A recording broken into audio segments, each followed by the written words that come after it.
Hello, everyone, and welcome to Last Take. I get the last take, motherfuckers. A More Hoops production. I'm your host, Evan Moore, and yeah, I'm I'm here to eat some crow tonight. Yeah, the picture right above me is kind of appropriate, I guess. Yep, yep. We finally have a coach, and yeah, I was wrong. It is JJ. I didn't want to believe the fucking rumors. But I have to say, in my defense, you know, we've been getting this rumors, since the podcast started, and, we get the one thing Woj gives us, throws a whole monkey wrench into it with Dan Hurley, and yeah, up yours, Woj, yeah. Yeah, we got issues with you. Still.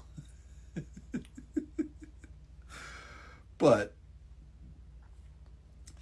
you know, in the end, it is what it is. JJ is the coach. And it feels like, the one consistent, steady stream in that was Shams. And, I guess Jovan too. We're both saying that, yeah, JJ is the front runner. JJ is the front runner.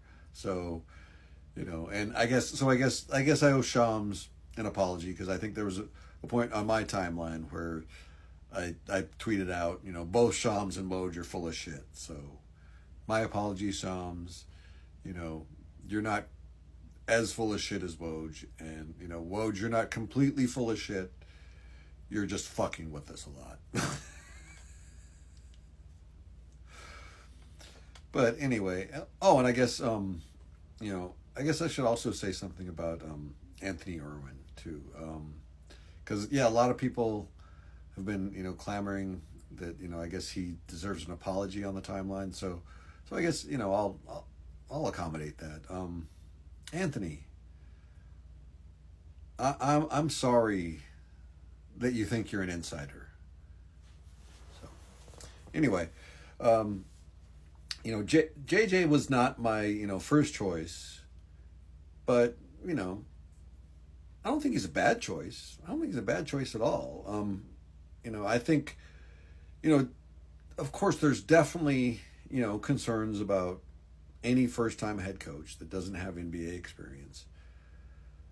But, the fact that he's, played for so long and I feel like hasn't been away from the game for that long either works to his benefit. He's more likely to be able to relate to players because of that. Now, obviously, with any coach, you're going to get through to some players and some players you aren't. And, how you manage that, ultimately will be, what decides things. And I think also, as always, we overvalue coaches, but at the same time, a bad coach can, tank a team. We just saw it,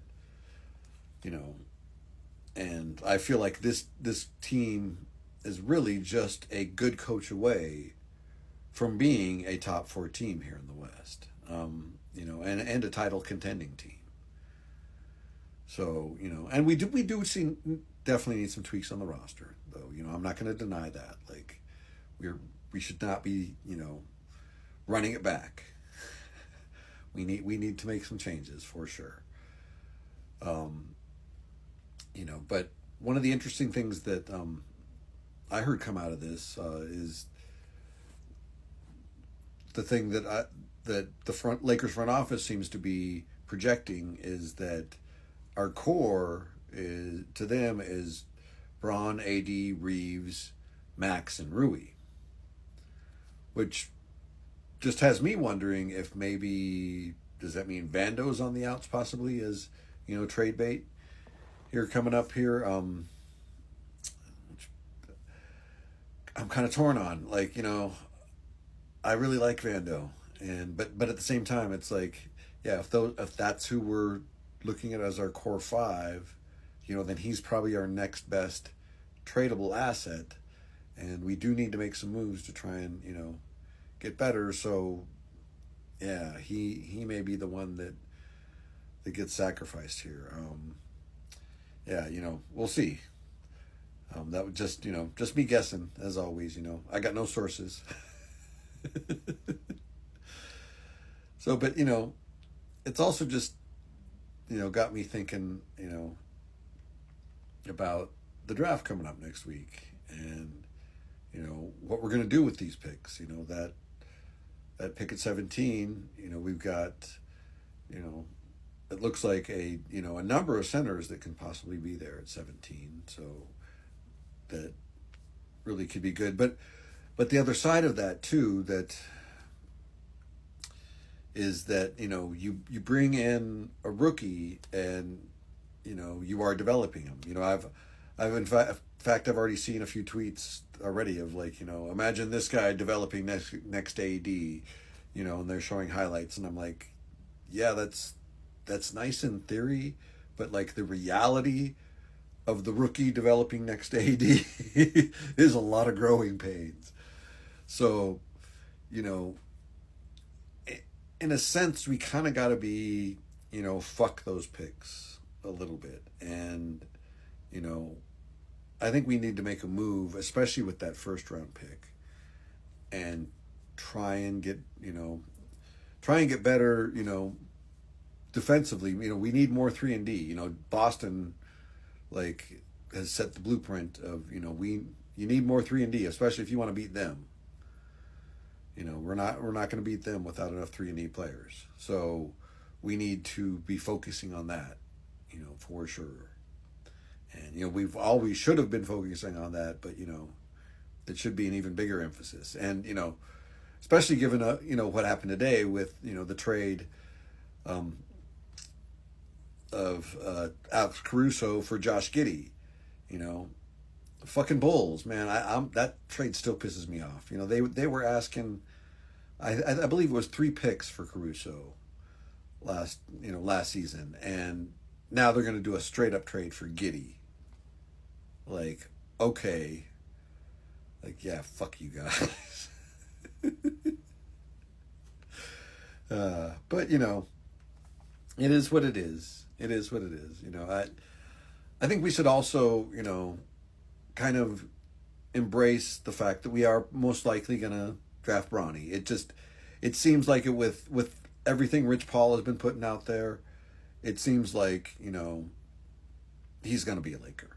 And the way I look at that is, everybody was going to hate us regardless. They were going to find something to hate Bron about regardless. Fuck it. Just go all in. JJ, Bronny, fuck it, here we go. It's the LA circus. And, I'm also one who, I think there's a lot of upside to Bronny. So I'm all for giving, using that second round pick on him. Now, using the first round pick on him, that that's a little iffy for sure, because I feel like that's a reach. But second round pick, let's give it a shot. And, that also, helps segue me into my last little topic here. Bill Simmons.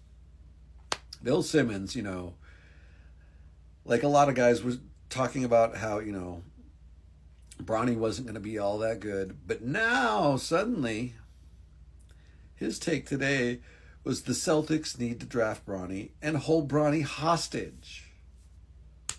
So which is it, Bill? Is he not that good, or is he worth holding hostage now?